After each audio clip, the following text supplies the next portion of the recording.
салом дӯстон ва мухлисони ММА, ба канали мо хуш омадед. Дар видео лайк гузоред ва мо оғоз мекунем. спонсори мо ба шумо беҳтарин либосҳоро барои моҳи шарифи рамазон пешниҳод мекунад ки шумо метавонед барои худ ва ё барои падаратон туҳфа гиред. дар ватсапи рӯи экран буда либос нависед, либосҳоро ба шумо равон мекунанд.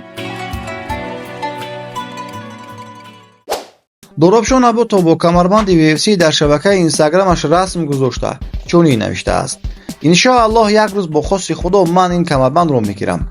ёдрас мешавем ки Дурабшон Абутов дар муҳорибае ки имзои қарордодаш бо UFC ба он вобаста буд ба шикаст дучор шуд.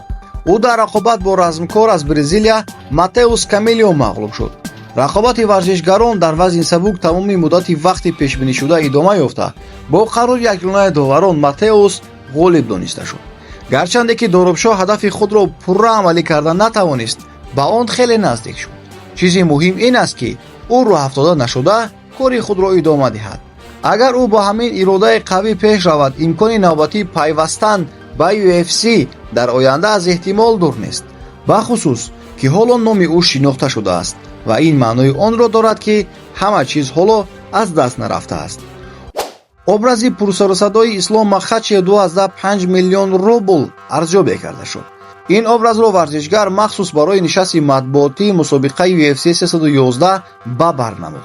ин нарх дар якҷоягӣ бо соати Rolex, очкиҳо аз бренди Louis Vuitton ва либосҳои бренди Loro Piana аст.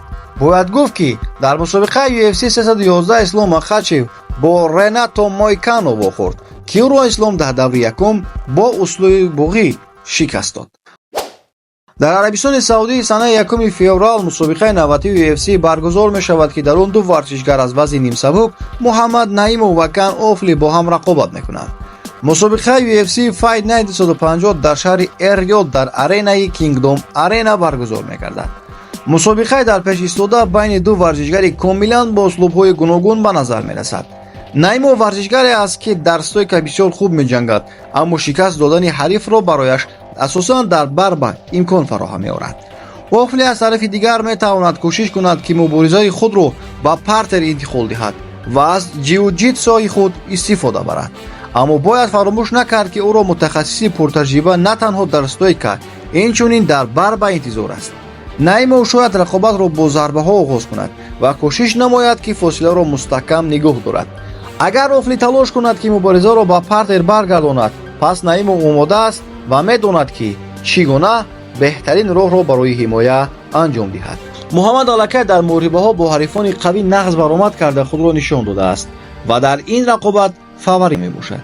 дар умум пирӯзии Наимов дар мусобиқа бештар дуруст менамояд.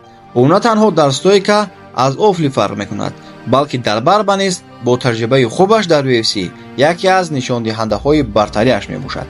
прямои эфири ин муҳориба дар телеграм-канали мо хоҳад шуд ки силкашро аз комментарӣ ёфта метавонед. дар омада худи ҳозир обуна шавед то тамошои як муҳорибаи ҷаззобро аз даст надиҳед.